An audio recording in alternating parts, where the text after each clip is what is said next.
안녕하세요. 뉴스 뷔페입니다. 오늘도 하루 뉴스를 테크부터 경제, 부동산, 국제까지 한 상 가득 차렸습니다.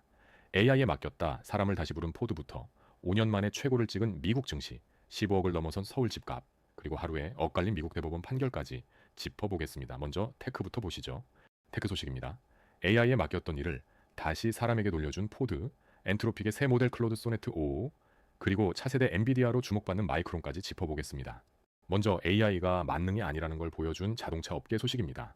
포드가 AI 기반 자동 품질 관리에 실패한 뒤 은퇴했거나 협력사로 떠났던 베테랑 엔지니어 350명을 다시 불러들였습니다. 이들 그레이비어드는 젊은 직원을 교육하고 잘못 작동하던 AI 도구를 다시 프로그래밍하는 일을 맡았습니다. 그 결과 보증과 리콜 비용을 수억 달러 아끼고 JD 파워 초기 품질 조사에서 대중 브랜드 1위에 올랐습니다. 이번 사례의 핵심은 포드가 AI를 버린 게 아니라는 점입니다. 사람이 AI를 가르치는 구조로 바꿨다는 데 의미가 있습니다. AI 도입이 곧 인력 감축이라는 공식에 물음표를 던지는 사례입니다. 다음은 다시 뜨거워지는 AI 모델 경쟁 소식입니다. 엔트로픽이 클로드 소네트 5를 공개했습니다. 코딩과 에이전트 분야에서 프론티어, 즉 최고 수준의 성능을 보였습니다. 이번 공개의 의미는 특히 코딩과 자율작업 능력에서 앞선 성능을 내세웠다는 점입니다. AI 모델 경쟁이 다시 격화되는 흐름을 보여줍니다. 다음은 반도체입니다. 월가가 마이크론의 새 별명을 붙였습니다. AI 붐으로 메모리가 품귀에 빠지면서 월가가 마이크론을 차세대 엔비디아라고 부르기 시작했습니다. AI 반도체 하면 엔비디아였지만 그 엔비디아 칩의 필수인 메모리를 만드는 마이크론이 다음 수혜주로 주목받는 겁니다. AI 투자 열풍이 GPU를 넘어 메모리로 번지고 있다는 신호입니다. 데이터 센터가 늘수록 고성능 메모리 수요가 폭발하고 공급이 못 따라가 값이 오르니 마이크론 같은 제조사 실적이 좋아지는 구조죠. 이 흐름은 같은 메모리를 만드는 삼성전자와 SK하이닉스에도 직접 호재입니다. 마이크론의 재평가가 곧 한국 반도체주의 기대감으로 이어질 수 있습니다. 테크 쪽 미확인 소식입니다. 애플 비전 프로 임원이 오픈 AI로 이직한다는 설, 스페이스X가 코딩 AI 커서를 60억 달러에 인수한다는 설, 아시아 AI 스타트업이 미토스 유사 모델을 낸다는 설이 나옵니다. 모두 미확인입니다. 경제 섹션입니다. 미국 증시가 5년 만에 최고의 분기로 마감했습니다. 반도체 지수는 사상 최대 분기 상승을 기록했고 연준은 올해 물가 전망을 큰 폭으로 끌어올렸습니다.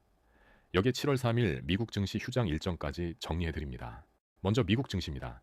미국 증시가 5년 만에 최고의 분기로 마감했습니다. 이번 분기에 S&P 500은 14.9%, 나스닥은 21.4% 올랐습니다.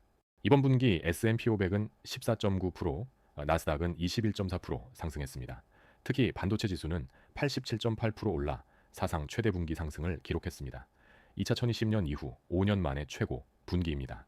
상승 배경은 두 가지입니다. 인공지능 투자에 대한 불안이 완화됐고 중동 리스크가 진정됐습니다. 이에 따라 자금이 인공지능 반도체와 서버 쪽으로 집중됐습니다. 당이 급등에 따른 조정 우려도 함께 나옵니다. 인공지능 관련주 쏠림이 심해진 만큼 방향이 바뀌면 변동성이 커질 수 있는 국면입니다. 다음은 물가입니다. 연준이 올해 물가 전망을 크게 끌어올렸습니다. 3월에 2.7%였던 전망치를 6월에는 3.6%로 상향했습니다. 연준은 올해 물가 전망을 3월 2.7%에서 6월에는 3.6%로 상향했습니다. 석 달 만에 전망치를 크게 끌어올린 것입니다. 물가 전망이 높아지면서 연내 금리 인상론이 부상하고 있습니다. 다만 현재 기준금리는 3.50에서 3.75%로 동결 상태를 유지하고 있습니다. 인상론이 힘을 얻으면 그동안 이어진 증시 강세에 부담으로 작용할 수 있습니다. 향후 물가지표 하나하나가 시장의 관심사가 될 전망입니다. 마지막은 증시 일정입니다. 7월 3일 독립기념일을 맞아 뉴욕 증권거래소와 나스닥이 휴장합니다. 7월 3일 독립기념일을 맞아 뉴욕 증권거래소와 나스닥이 모두 휴장합니다. 이날은 미국 증시 거래가 이루어지지 않습니다. 미국 증시에 투자하거나 관련 지표를 챙기는 분들은 이 일정을 참고하시면 좋겠습니다. 휴장일 전후로는 거래량이 줄어드는 경향이 있습니다. 휴장일 자체가 시장 방향을 바꾸지는 않지만 이번 주 매매 계획을 세울 때 반영해 두면 좋습니다. 단순 참고 사항으로 정리해 드립니다. 여기서부터는 경제 쪽 미확인 소식입니다. 연준이 연내 금리 인상으로 선회할 거라는 관측이 나오고 인공지능 반도체 기업 세레브라스가 실적 발표 뒤 마진 논란으로 주가가 급락했다는 이야기도 돕니다. 모두 미확인입니다. 부동산입니다. 동탄과 기흥, 구리를 한꺼번에 묶은 새 규제부터 15억을 넘어선 서울 평균 집값, 그리고 호남의 800조 반도체 클러스터까지 짚어보겠습니다. 먼저 정부의 새 규제입니다. 정부가 동탄과 기흥, 구리를 7월 1일부터 투기과 열지구이자 조정 대상 지역으로 지정했습니다. 여기에 170.5제곱미터를 토지거래 허가구역으로 묶어 아파트를 사려면 관청의 허가를 받아야 합니다. 핵심은 대출 규제입니다. 규제 지역이 되면 무주택자 주택담보대출이 집값의 70%에서 40%로 줄고 이미 집이 있는 사람은 사실상 신규 대출이 막힙니다. 최근 급등한 경기 남부의 집값을 겨냥한 조치입니다. 다만 규제 밖지역으로 수요가 옮겨가는 풍선 효과 우려도 함께 나옵니다. 먼저 서울 아파트 평균 매매가가 15억 원을 돌파했습니다. 신축 공급 부족, 이른바 공급 쇼크가 부른 15억 시대입니다. 서울 아파트 평균 매매가가 15억 원을 돌파했습니다.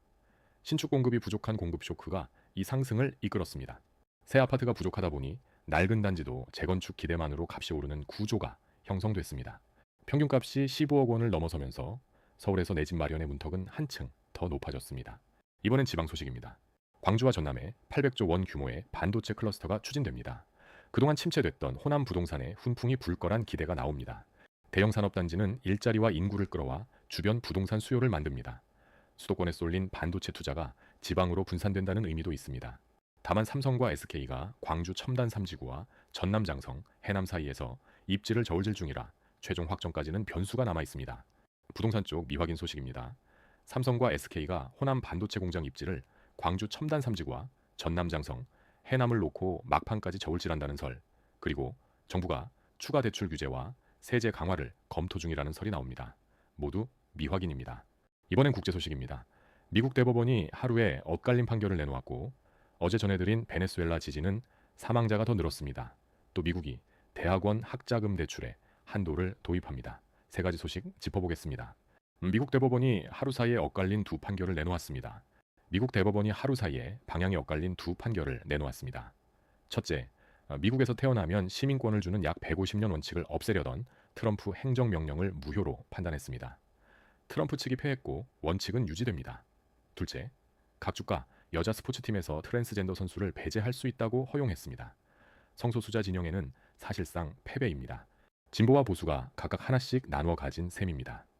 출생시민권은 150년 된 원칙을 지켜 이민정책의 큰 방향을 유지한 반면 트랜스 선수 문제는 주별 재량을 넓혀 논쟁을 각주로 넘겼습니다. 이번 판결은 미국 이민과 인권 정책의 분수령으로 평가됩니다. 출생시민권은 큰 틀이 유지됐지만 트랜스 선수 문제는 주마다 규정이 갈리며 소송과 갈등이 이어질 전망입니다. 어제 전해드린 베네수엘라 지진은 사망자가 더 늘었습니다. 어제 전해드린 베네수엘라 지진의 사망자가 더 늘어 1,700명을 넘어섰습니다.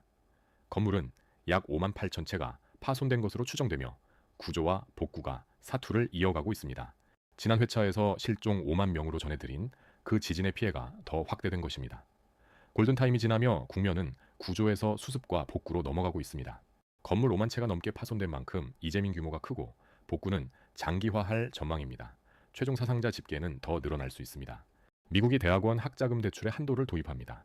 미국이 7월 1일부터 대학원 학자금 대출에 한도를 도입합니다.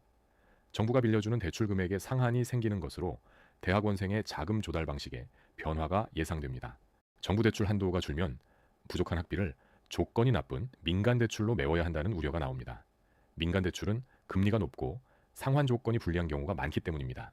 학생들이 조건이 나쁜 민간 대출로 내몰릴 수 있다는 우려가 핵심입니다. 대학원 진학 부담이 커지며 전공과 진로 선택에도 영향을 줄 수 있습니다. 여기서부터는 국제 쪽 미확인 소식입니다. 모나코 폭발이 우크라이나 재벌을 겨냥한 표적 공격이라는 설, 중동 분쟁 장기화로 에너지 가격이 더 오를 거라는 우려가 나옵니다. 모두 미확인입니다. 오늘 준비한 뉴스 여기까지입니다. 구독하고 알림 설정해 두시면 내일도 뉴스 한 상 가득 차려드리겠습니다.